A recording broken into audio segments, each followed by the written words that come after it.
Jeff Bezos इस दुनिया के सबसे अमीर इंसान थे और उस वक्त उनकी नेटवर्थ थी 113 बिलियन डॉलर।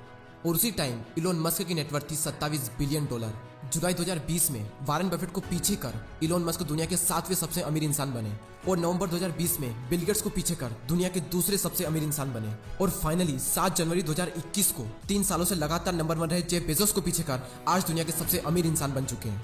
2020 में मुश्किल से उनका नाम टॉप 50 में आता था और आज नंबर 1 का ताज उनके सर पर है। पिछले 12 महीनों में इलोन मस्क ने जितने अर्न किए उतनी तो बिल गेट्स की इंटायर नेटवर्थ भी नहीं है। हम शुरू से शुरुआत करते हैं। 12 साल की उम्र में हम या तो कार्टून देखते थे या फिर वीडियो गेम्स खेलते थे और वहीं दूसरी ओर 12 साल की उम्र में ही इलोन मस्क ने एक वीडियो गेम बना डाला और उसी गेम को $500 में एक वीडियो गेम कंपनी को बेच भी दिया। इलोन बचपन से ही बाकी बच्चों से तेज और इंटेलिजेंट थे और इसीलिए बाकी बच्चे उनके साथ बुरा बर्ताव करते थे। इलोन बताते हैं कि स्कूल में उनका कोई भी फ्रेंड नहीं था और इसीलिए उन्होंने बुक्स को अपना बेस्ट फ्रेंड बनाया और उठते बैठते जागते दिन के 15-15 घंटे तो वो सिर्फ बुक्स ही पढ़ते रहते थे।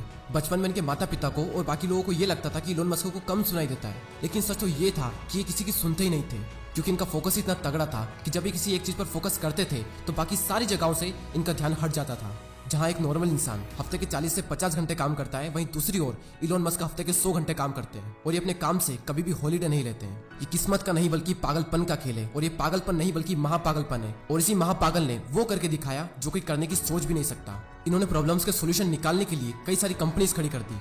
इन्होंने देखा कि सिर्फ चेक्स क्लियर करवाने के लिए बैंक के बाहर कई लंबी लंबी कतारें खड़ी होती है, तो उन्होंने सोचा कि क्यों ना ऑनलाइन पेमेंट सिस्टम बनाया जाए और इसके लिए उन्होंने X.com की शुरुआत की और आगे चलकर कन्फिनिटी के साथ में मर्ज कर लिया और फिर कंपनी का नाम पेपल रख दिया गया। ईबे ने पेपल को $1.5 बिलियन में खरीदा, जिसमें से इलोन मस्क को $180 मिलियन मिले और इस वक्त उनकी एज थी सिर्फ 30 साल। अगर वो चाहते तो अपनी लाइफ को एंजॉय करने के लिए ये पैसा लगा सकते थे, लेकिन नहीं, उन्होंने इस पैसे को अपनी नई कंपनीज में लगाया और उन्होंने एक और नई कंपनी की शुरुआत की जिसका नाम था SpaceX। उस टाइम रशिया रॉकेट की टेक्नोलॉजी में बहुत ही अच्छा था और इसीलिए इलोन मस्क रशिया गए रॉकेट खरीदने के लिए, लेकिन वहां पर इनका बहुत ज्यादा मजाक बना और वहां से आने के बाद में इन्होंने सब कुछ खुद ही सीखना शुरू कर दिया बुक्स पढ़ पढ़कर। जब इन्होंने अपना पहला रॉकेट लॉन्च किया तो फेल हो गया, लेकिन वो यहाँ नहीं रुके। उन्होंने दूसरा रॉकेट लॉन्च किया जो स्पेस में तो चला गया लेकिन ऑर्बिट में नहीं जा पाया और इस फेल्यूर के बाद में भी उन्होंने तीसरा रॉकेट लॉन्च किया और वो रॉकेट भी स्पेस में जाने के बाद ऑफ रूट हो गया और 3 रॉकेट के फेल होने के बाद में इनका बहुत ज्यादा लॉस हुआ और इनकी कई सारी फंडिंग्स भी बंद हो गई थी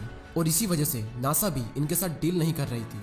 लेकिन ये नहीं रुके और फाइनली इन्होंने अपना चौथा रॉकेट लॉन्च किया और इनका चौथा रॉकेट चल पड़ा और इन्हें फाइनली इस कंपनी में भी सक्सेस मिली। और इसके बाद में इन्होंने एक और प्रॉब्लम के सोल्यूशन के लिए एक और नई कंपनी खोल दी। उन्होंने देखा कि कोयलों को जमीन में से निकाल कर उसे जलाया जा रहा है जिससे बहुत ज्यादा पोल्यूशन हो रहा है और इसी के सोल्यूशन के लिए सोलर सिटी का जन्म हुआ। इलोन मस्क ने अपने कजिन को कहा कि तुम ये कंपनी खोलो और मैं इसमें इन्वेस्टमेंट करने के लिए तैयार हूँ। इस कंपनी को तुम संभालो और मैं इस कंपनी का चेयरमैन बना रहूंगा। और फिर उसके बाद में और ज्यादा पोल्यूशन कम करने के लिए उन्होंने इलेक्ट्रिक कार बनाना शुरू कर दिया, लेकिन इसके लिए उन्हें कोई भी इन्वेस्टर नहीं मिल रहा था क्योंकि सबको ये लगता था कि इलेक्ट्रिक कार बच्चों के लिए होती है और इसीलिए उन्होंने खुद के ही $6.3 मिलियन अपनी कंपनी में इन्वेस्ट किए और इस कंपनी का नाम आप सब जानते हैं। इस कंपनी का नाम है टेस्ला और उन्होंने कार को इतना ज्यादा अट्रैक्टिव बनाया कि हर इंसान उसकी तरफ अट्रैक्ट हो सके और फाइनली इसमें भी उन्हें बहुत सक्सेस मिली। और इसके बाद में इलोन मस्क ने बोरिंग कंपनी की शुरुआत की जो कि ट्रैफिक को कम करने के लिए कई सारे देशों में टनल बना रही है। ये आइडिया भी इलोन मस्क को तब आया जब वे ट्रैफिक में फंस गए थे और अपने काम के लिए लेट हो गए थे। अगर कोई नॉर्मल बंदा होता तो सिर्फ शिकायत करता कि सारी गलती गवर्नमेंट की है। और सिर्फ यही नहीं बल्कि इलोन मस्क आने वाले सालों में 42,000 सैटेलाइट्स स्पेस में लॉन्च करने वाले हैं ताकि हर इंसान बिना किसी बफरिंग के इंटरनेट का मजा उठा सके। Tesla, SpaceX, PayPal, solar city, X.com, इनके अलावा Neuralink, Zip2, hyperloop, OpenAI, Starlink, ये भी इलोन मस्क की टॉप कंपनीज है। वीडियो अगर पसंद आया हो तो सब्सक्राइब जरूर करें और कमेंट करके बताएं कि आने वाले वीडियो आप किस टॉपिक पर चाहते हैं। मैं आपसे मिलता हूँ अगले वीडियो में, तब तक के लिए गुड बाय दोस्तों। जय हिंद, जय भारत।